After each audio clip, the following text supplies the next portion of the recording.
What is going on, everybody? Welcome back to the channel. Aftersound here, bringing you Splinterlands content every single day. We also stream right here on this channel every Tuesday, Thursday, and Sunday morning, so come by and say hello. All right, as requested, jumping into the Riftwatcher summoners a little bit more, just to kind of compare them with, or not compare, but like to see who some of the biggest winners and losers are, really just the biggest winners when it comes to modern format monsters that you can pair with them. So I did a little bit of this during the live stream earlier today, but I thought maybe a more focused look during a video would be better. So like I said, I'm only focused on modern format, but we're going to start with the top left and work our way down. Fernhardt is probably one of the community consensus biggest winners, right, out of this. People like the ability that he gives, as well as the +1 health, and he adds a lot of utility to many of these earth monsters. So right off the bat, Mega Headhunter, Cornelius, I believe, is another one who's neutral, right? Cornelius is going to be huge with this because all of a sudden Cornelius is a tank with thorns and self-heal. But the other cards that I think are huge winners from this are going to be your Eyes of the Fanged, as well as Hunter Jarks, Goblin Tower, and Venari Seedsmith. You can go with Vampiric Blossom as well, but it just adds a nice element of range attack, especially in games where maybe one of the other elements or attack elements is taken away, right? So if there's no magic or if there's no whatever, now all of a sudden you don't have to worry about it. It's also a nice counter to Mylar, because if you think about it, now you can put in a bunch of monsters who can all attack from any position, right? That's the best part. Monsters that can attack from any position, whether it's in the back or up front, that are not going to take any thorns damage. So that to me is, again, probably one of the biggest winners of this cohort of summoners. Now let's move over to Thispa. I hope I'm saying that right. Thispa with Phase on the Dragon Summoner. Now, just looking at dragons, actually, let's just take a quick look at neutrals. If there were any other aside from Cornelius, I guess that's it. So looking at the Dragon Summoner, what you would want when it comes to Phase is dragons that are really fast. So to me, there's a couple that stand out, which would be Dragon Jumper. Then Dragon Spirit, I think, this is like a love it or hate it kind of deal, but now all of a sudden, this dude has immunity at level 3, and with Phase would become very difficult to hit. So I think this might be one of the bigger winners. Oops, let's go back out to the market. I actually like Phase with Chaos Dragon as well. Now, Chaos Dragon isn't necessarily a fast monster, but at the later levels, it does give you blind. So now all of a sudden you have some magic protection that you can pair with blind, which is good against melee and ranged attacks. So it's kind of a nice pairing there. Otherwise, none of the other monsters are like super fast. Sure, the Vigilator's great, but where this could get interesting is when you pair it, because it is dragon, when you pair it with some of the other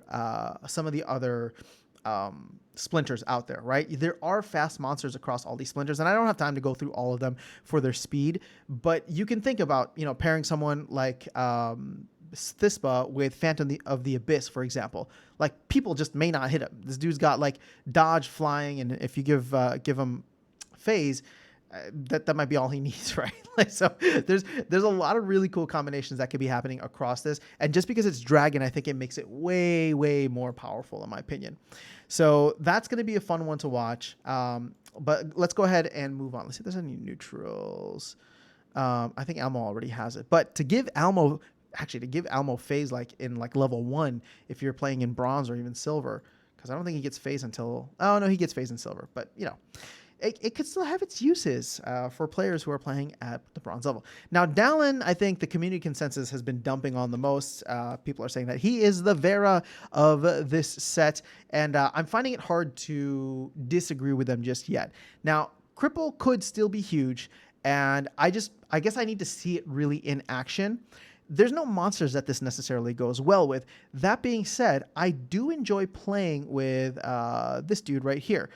Silent Shavi, who does get cripple in gold. So I am used to it, and I love playing with him whenever he does like a backline attack on, if they have a Kron, or if they have a self-healer, or Cornelius, or something like that. It does come in handy in many situations. Now, if the entire team has it, it could be OP, maybe in certain situations, or it could be nothing. So I really don't know what to expect from it, but I will be watching that one very curiously.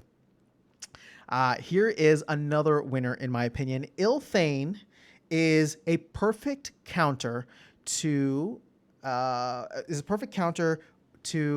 Jotun, to General Sloan, to Prince Renan, right? Just with the return fire and +1 speed, it gives a lot of these slow life monsters an extra speed boost, and now gives them some protection. So being able to pair Ilthane with someone like, here's a great one, Pelicore Conjurer at the highest levels. I mean, this dude is going to be like, if you can hit him, you're going to be taking reflect damage, or you're going to be taking phase damage, return fire damage. Obviously, he doesn't have it here. So immediately, I actually enjoy playing life quite a bit. I know people don't care for General Sloan, but now it's like, I can play General Sloan, or I can play a direct counter to General Sloan in many situations. So I like it a lot. I mean, there's a lot. Life is good for managing games, right? And there's a lot of great support cards in there. And so, someone like Uriel the Purifier, I think, can send a lot of damage back because he can take a big hit. You pair him with some of these people who have, what's that called? Resurrect, and all of a sudden he's coming back to life with all that armor, right? It's going to be interesting now, because now, for example, Grandmaster Wraith is great to play when there's magic. When there's no magic, he's still good, but the Void Armor's kind of wasted. Well, now, if it's a no magic game, you're either going to have melee monsters, or you might have a lot of ranged monsters. And maybe at that point, that's when you put in someone like a Uriel the Purifier with Ilthane, right? Or a Shield Bearer with Ilthane. And you put in Adelaide Brightwing. Like, again, there's so many really, really fantastic moves with this. Not only that, it's also a good counter to the first card that we were looking at, Fernhardt. So I'm a big fan of Ilthane. I think I'll be playing Life quite a bit, even though I already play Life quite a bit. Now, Aquatis might be my personal favorite. This could be a hit or miss, though, and many people have pointed out the fact that they don't like summoners where RNG is involved, because it's RNG dependent, and sometimes the RNG gods smile on you, sometimes they don't. So with something like Backfire, I still do like it quite a bit with the speed of some of these monsters. Again, Phantom of the Abyss, Jin O'Shaughnessy. Let's see who else we might have here. So here's your Jin O'Shaughnessy. Demon Shark is another phenomenal one, right? Like, sure, you're not going to get the +1 speed from Kelia, but when he gets enraged at the higher levels, I think maybe even in Silver, there are so many misses on him. And if every one of those misses turns into a Backfire, you could be doing a ton of damage every turn without Demon Shark even lifting a finger, right? So I get excited about that. Deep Lurker is another fast one. Tidebiter is another fast one. Flying Squid at Gold is another fast one. I mean, up to 5 speed, right? So there's a lot of really fast monsters. We didn't even talk about one of my personal favorites, Pelicore Bandit, right? So there's a lot of really fast monsters that could cause misses. And I just think it's going to be a phenomenal card. I think it's going to be a lot of fun to play with. Maybe it's not effective, but maybe it ends up being fun. Maybe it ends up being like Waka, right? Waka's great when you're poisoning everybody and your poison rate is 100%. But if you're not poisoning anybody, it's kind of like, what's he even doing here? Okay, and then lastly, Skargor. I don't know how to feel about this one yet. It makes sense in a lot of ways, just because there's monsters that could definitely benefit from it, right? Someone like a Grum Flameblade, or a lot of these melee heavy monsters like Phineas Rage. I don't think he doesn't get enraged, right? So yeah, I mean, all of a sudden this dude becomes really fast, can do more damage, right? It seems as though it works well with many of the melee monsters. So I feel like it could be good. I feel like there's definitely a lot of potential for it, but again, I have to really see it in action. That being said, I liked Yasik already because of the Pierce and because there's a lot of good meaty monsters and the additional speed, right? So Enrage kind of offers a little bit of that. There's no Pierce, but Enrage means your monsters have to survive the hit, so that's the first and foremost thing. They have to survive the hit, but then on top of that, they will also be able to deal a lot of damage back. They'll be a lot faster, and as I was just talking about with Demon Shark, Enrage can be very powerful on the right monsters. I'm looking at you, Phineas Rage, right? I'm looking at Grum, who's already slow, but once he starts to take some damage and maybe gets bloodless, could really become a formidable tank.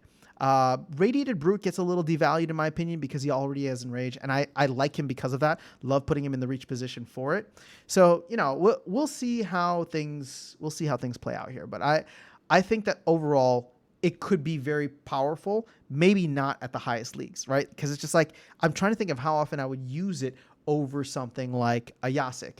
But, you know, maybe I would use it more than a Tarsa. I don't know. It really just depends on maybe what the rule set is or whatever the case is. So that's all of the summoners.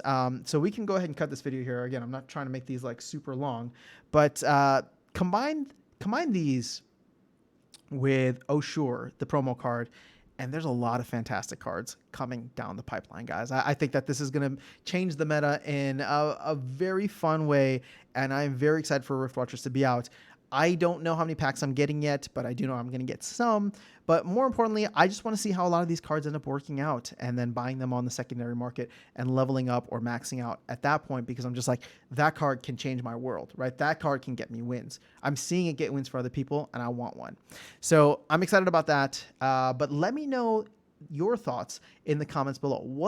What do you think is the Mylar of this set? And what do you think is the Vera of this set, right? Or the Kid Yuff of this set? I would love to know your thoughts in the comments below. We can continue the discussion there, but otherwise, that's all I got for you. Have an amazing rest of your day. I'll catch you all in the next video, and I'll see you around the game. Take care.